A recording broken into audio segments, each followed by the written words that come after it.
Alhamdulillah Rabbil Alamin, wal aqibatu lil muttaqin, wa la udwana illa 'alal zalimin.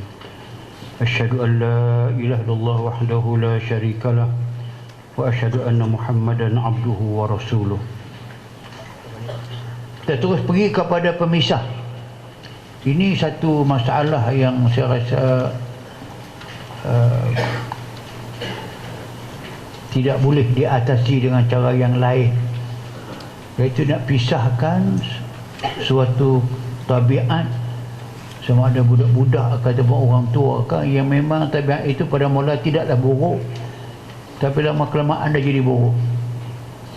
Macam tabiat orang budak yang menghisap jari,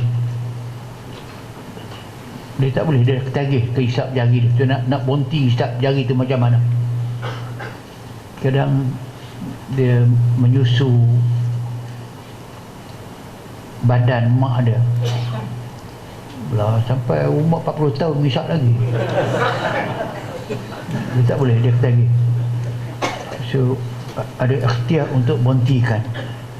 Macam anak-anak setengah orang atau anak dia bantai busuk dia tu, dia tak membasuh bantai, kena bawa ke mana-mana pun. Warna asal tak ada dah, hilang dah. Warna baru tak boleh, dia tak boleh, kena ada yang tu. Ini sampai dah kepada tabiat merokok. Saya berkenan semalam saya di Brunei, hadir majlis pengurniaan bintang-bintang kebesaran Hari Keputeraan Brunei. Dalam ucapan tu, mereka sudah menyebut lebih daripada 2 kali supaya rokok diberhentikan di negara Brunei Darussalam. Tetapi mereka duka cita, tindakan tidak begitu berkesan. Ini yang terakhir kita nak tegur. Brunei hendaklah bersih daripada rokok. Dialah dia akan buatlah.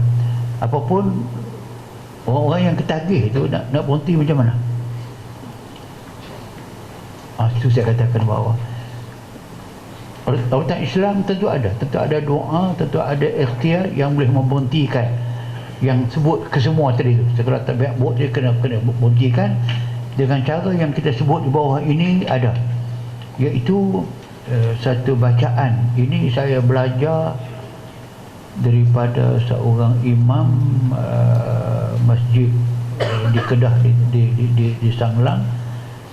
Sebab saya tahu orang kampung saya pun bawa anak pergi kat dia, dia buat dia biskut Mary pun boleh, apa saja yang budak tu makan dia buat. Saya tengok sendiri, memang boleh berhenti budak tu. Saya belajar dekat dia, maka ini di antaranya yang mustahak sekali kita baca Fatihah biasa di doa pemisah ni. Ini yang kena baca. Kita baca Bismillahirrahmanirrahim. Sa'ta tak sauta qata'tu anka sadiya ummika kama hurrima alaika lahmul khinzir. Itu kalau kita nak doakan bagi dia berhenti menyusu mak dia. Dia hak dia untuk menyusu mak dia 2 tahun.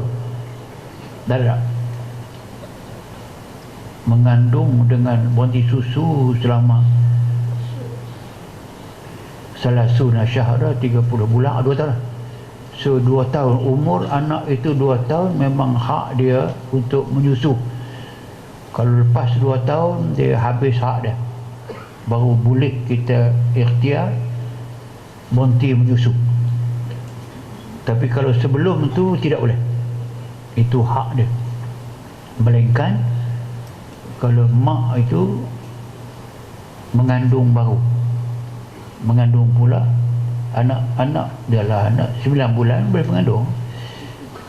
anak 10 bulan dah mula mengandung baru pula, okey, bila mengandung pula mak tak sihat, perlu kepada susu dia tak payah keluar, maka boleh atas nama keperluan. Tapi asasnya hak seorang anak itu boleh menyusu mak dia selama 2 tahun.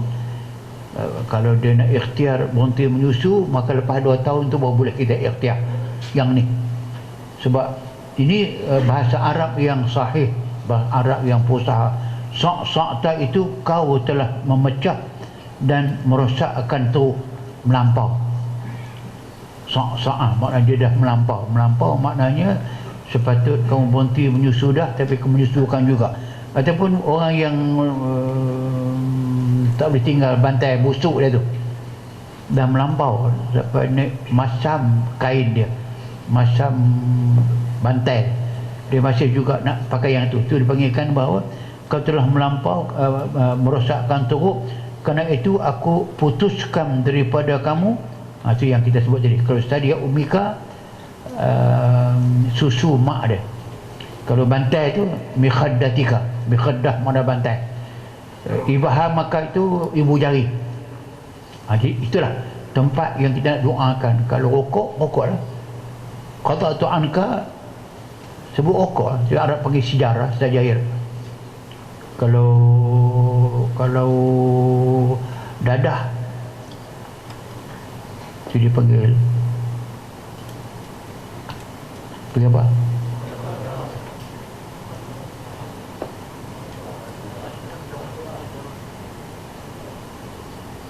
Okey, sebut nama itu yang kita minta supaya dia berhenti itu.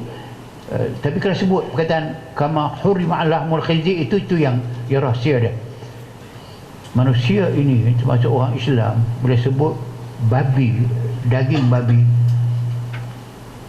dia jijik. Babi jijik. Bila baca dekat dia, kalau dia tidak faham pun roh dia faham, hati dia faham.